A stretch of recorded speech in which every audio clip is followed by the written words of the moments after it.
Welcome to Dead Vision. Tonight's episode isn't about what you see, it's about what sees you and doesn't mind waiting.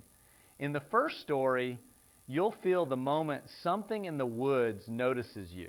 Some people call it a legend. Those people haven't met it. In the second, you'll see how fast a safe place can decide you're not worth keeping.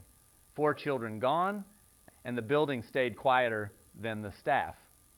In the third, you'll learn that a lonely highway is only lonely until you stop the truck. After that, let's just say it has great nightlife. And in the fourth, you'll hear how a dead house with no power and no phone line still manages to call 911, better service than most real phones. And if you're watching this at night, go ahead and check your hallway before we start. If it's empty, good. If it's not, don't open the door.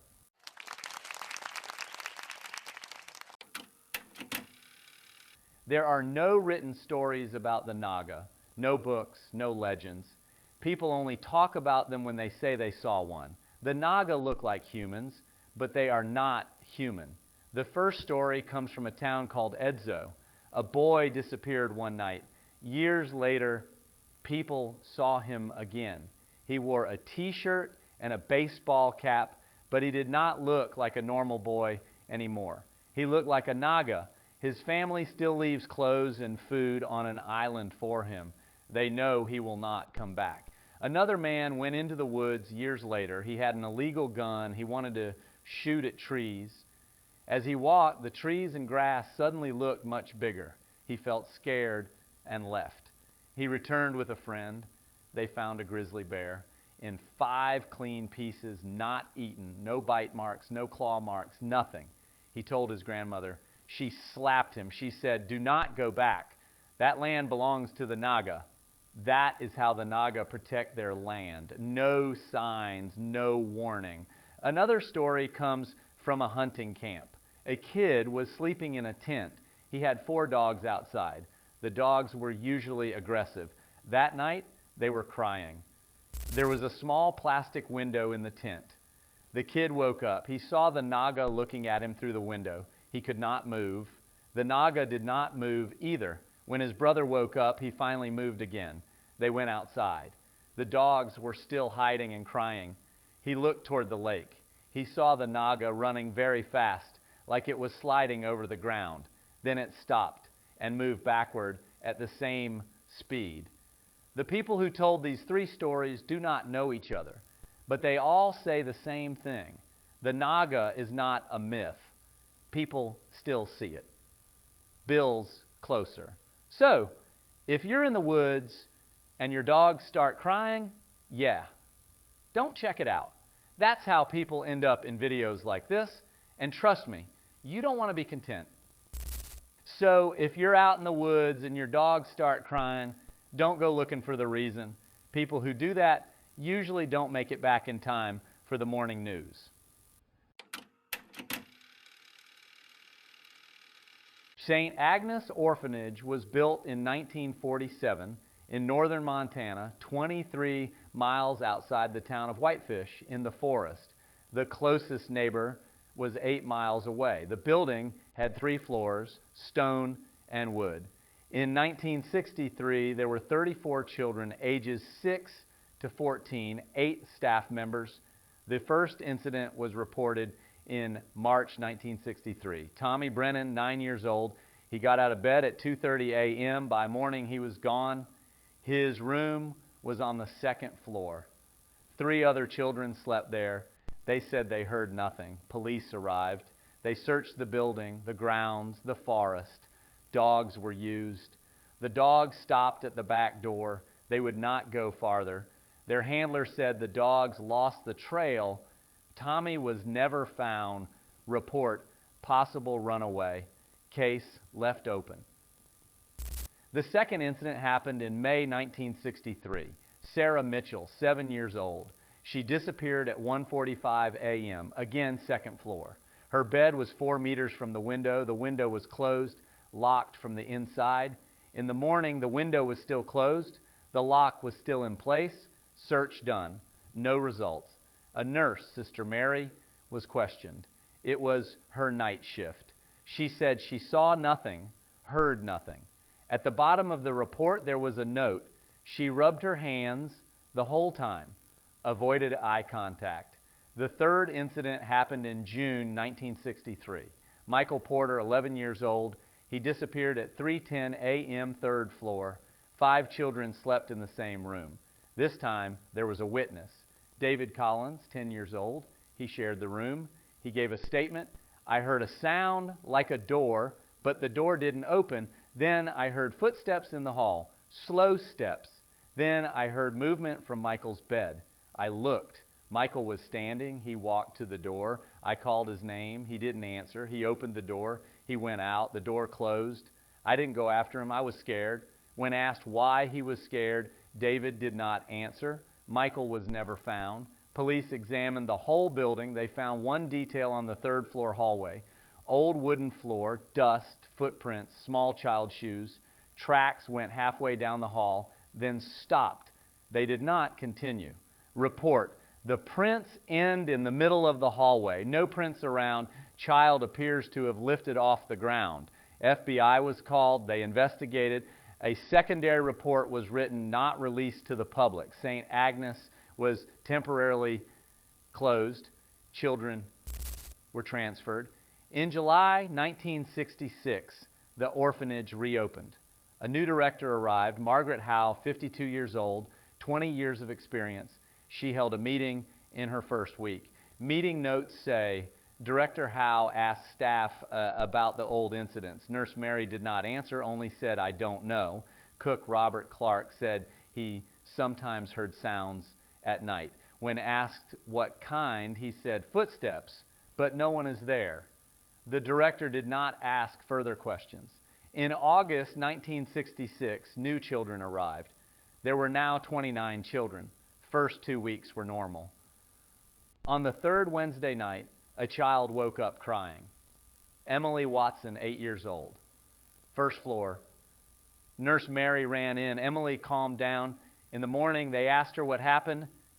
Emily said, I saw someone at the window outside looking at me. The window was on the second floor, 4 meters above the ground, no ladder, no tree. They asked what she saw. She couldn't describe it. Just someone, she said, but no face. That night, extra safety measures were taken, more staff on duty, outside lights kept on. Friday night, Emily woke up crying again. He came back, she said. He was at the window again, closer this time. Window checked, glass cold, no marks outside. Saturday night, Emily's bed was moved to the hallway. Nurse Mary stayed beside her. At 2 a.m., Emily woke up. She did not scream. She grabbed Mary's arm. He's there, she said, pointing to the end of the hall. Mary looked. The end of the hall was dark. Light was off. She used her flashlight. Nothing. Emily said, he's gone. Mary wrote a report. At the end, she added, Emily believes she saw something. I did not. But the light bulb at the end of the hall was out. In the morning, the bulb was checked. It was not broken. It was fine. But it would not turn on. In September 1966, the fourth disappearance happened. Daniel Reed, 12 years old, second floor, he vanished at 2:50 a.m. All 6 children in the room heard something. All gave the same statement. The door opened. Footsteps came in, slow steps. They came to Daniel's bed, then stopped. Daniel got up. He didn't say anything. He walked to the door. He left. The door closed. When asked who it was, no idea, one child said. It was dark. Another child was asked what the footsteps sounded like. He couldn't answer. He only said, not normal. I don't know what it was. Daniel was never found. Search teams explored the forest. They found one track, bare footprints, small. Prints continued for 30 meters, then ended suddenly. Report, prints end at the base of a tree, no prints around. Child did not climb the tree, track simply stops. In October 1966, the FBI returned. Building evacuated, children transferred, staff placed on leave. Investigation lasted 3 weeks. In November 1966, a report was released. No structural issues found, no tunnels, no hidden rooms, no evidence of escape or abduction. Events cannot be explained. Case closed, archived. St. Agnes never reopened. It was sold in 1967, burned in 1969. Forest fire. The ruins were never cleared.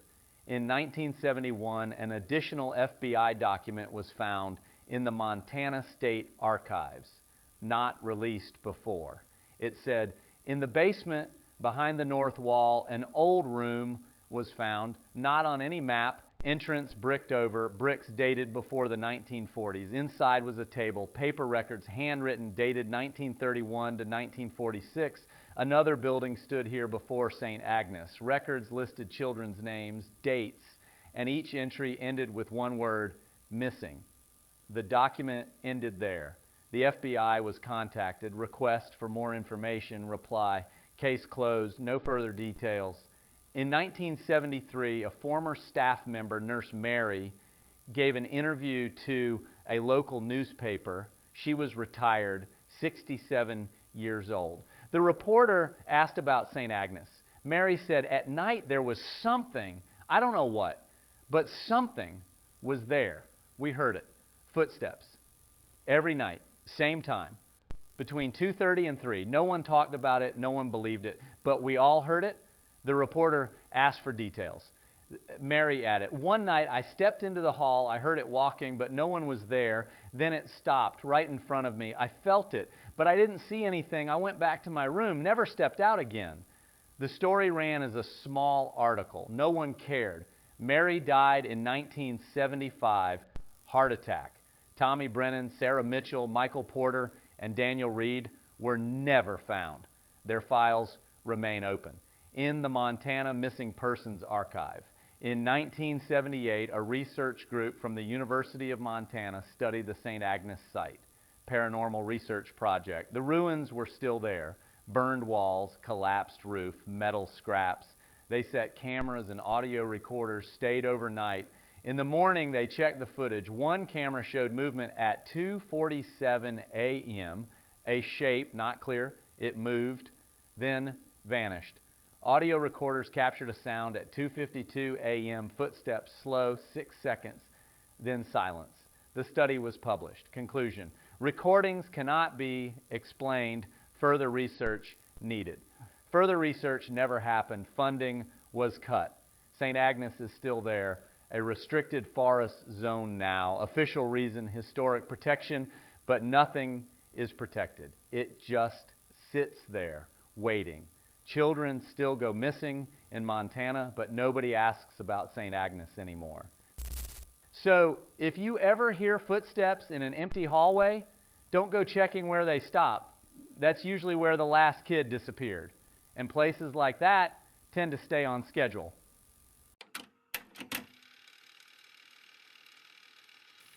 Thomas Ray Duggan was 38. He had been a truck driver for 12 years. He had been separated from his wife for 3 years. No kids. Thomas liked living alone. He liked being on the road. He was hauling a load from Idaho to Texas. It was a 3-day trip. That night he was near the Oregon border, driving through a small town. The town's name was Harlow, population 600. After Harlow, there was 30 kilometers of empty road, a straight highway.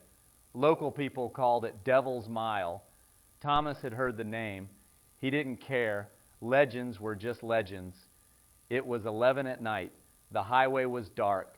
No streetlights, only the truck's headlights. Thomas turned on the radio, static. He changed the dial, found a station. Country music. He listened. The road was straight, trees on both sides. He saw a yellow sign. Devil's Mile, drive carefully. He passed the sign. The radio started breaking up.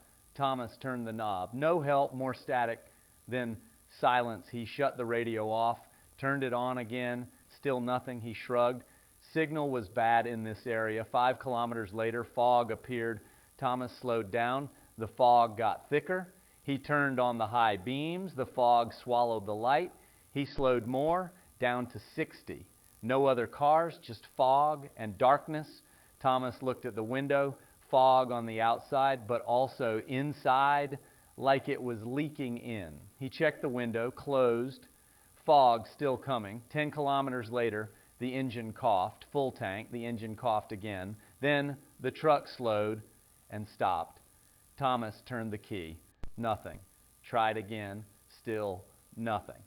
Damn it, he said. He opened the door, stepped outside. The fog was heavy. He couldn't see 3 meters. He opened the hood. Everything looked normal, but the engine was dead. He pulled out a small flashlight, weak light.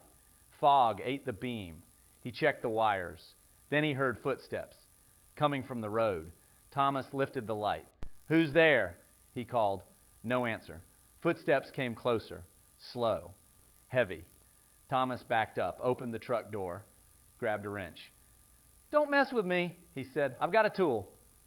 The footsteps stopped. Silence. Thomas waited. Then a figure came out of the fog. A man, tall, wearing a hat. Thomas couldn't see his face. "My truck broke down," Thomas said. "Do you have a phone?" The man didn't answer. He just stood there. Thomas looked down. The man had no feet. His legs ended in the air, like he was hanging above the ground. Thomas stepped back. The man moved closer, slow.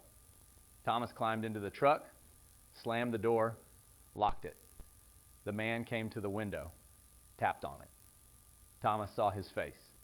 There was no face, just a dark hole. Thomas screamed.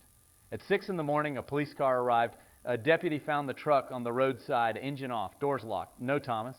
The deputy searched the area, no sign of him, only footprints leading away. Then they stopped, like he disappeared into the air. 2 days later, the sheriff called Thomas's family. A missing person report was filed. No one found him. Only the truck. And one more thing. The truck's radio had a recording. Company policy, automatic system. The sheriff played the tape, music, static, then a whisper. "Welcome, Thomas." He played it again. "Welcome, you are one of us now." The sheriff turned it off. 1 week later, another truck entered Devil's Mile. A young driver, Kyle Bennett. Fog again, radio breaking up, then his engine died. Kyle stepped out, checked the motor, footsteps behind him. "Who's there?" he yelled. No answer. A tall man came out of the fog. Hat, no face. Kyle ran toward the trees, but the forest was gone. Only fog. He turned. The road was gone too. Just fog and dark. Kyle screamed. No one heard. A month later, Devil's Mile was closed. Official reason, road safety concerns, but the town knew why. Devil's Mile, a highway in Oregon, engines stop, fog comes in, and the faceless man waits. The signs are still there, old, rusty, and sometimes at night the fog returns. So if you see a long, empty highway and the fog looks a little too friendly, do yourself a favor, turn around. Highways don't usually greet you first, and when they do, it's never the kind of welcome you want. This story comes from St. Louis County. A man killed members of his family. He hid their bodies in a basement closet. It was hard to see unless you already knew it was there. The man died later in a shootout with police. Officers searched the house. They looked everywhere. They did not find the bodies. A few days later, 911 calls started coming in, all from that same empty house. There was no voice, just silence. Police went back. Again, nothing. The house looked empty. The calls kept coming for days. Then officers noticed a strong smell. They opened the hidden closet. The bodies were inside. After that, the calls stopped for about a year. Then more 911 calls came from the same house, but this time the power was off. The phone line was cut. Nobody lived there. Police checked the house from the outside at night. No lights, no movement. One officer returned during the day. He removed a board covering a basement door. He searched the whole house again, every room, every corner. He found nothing. And the calls stopped. No one knows why they started. No one knows why they ended. And no one wants to test it again. Phones don't call by themselves. So if one rings in an empty house, just let it ring. Whatever is on the other end is not calling for you. So before we go, a few reminders, little things people swear keep them alive. If you hear someone calling your name and you know they're not supposed to be there, don't answer. If they really need you, they can walk into the light like everyone else. Games, play them counterclockwise. Otherwise, you're playing with folks who don't need turns anymore. And don't eat in the dark. If you can't see your own hand, something else at the table probably can. After midnight, don't play cards. If someone knocks, ignore it. And whatever you do, don't bend down to pick up fallen cards. If you see hooves, that round's not for you. Say thank you after meals. Even if you cooked it, dead or alive, manners matter. But not during the 10-day feast after someone dies. Those dinners are for them. Let them eat. Let them finish their last walk. If a bird flies into your house, start checking your life insurance. If you're pregnant, don't hold someone else's kid. Just don't. And if you try to curse somebody, do it right. Half-hearted curses only ruin your own family. Efficiency matters. Oh, and if you play with fire, you'll wet the bed. Some rules are universal. Thanks for watching Dead Vision. Stay out of trouble. It rarely stays out of you. Good night.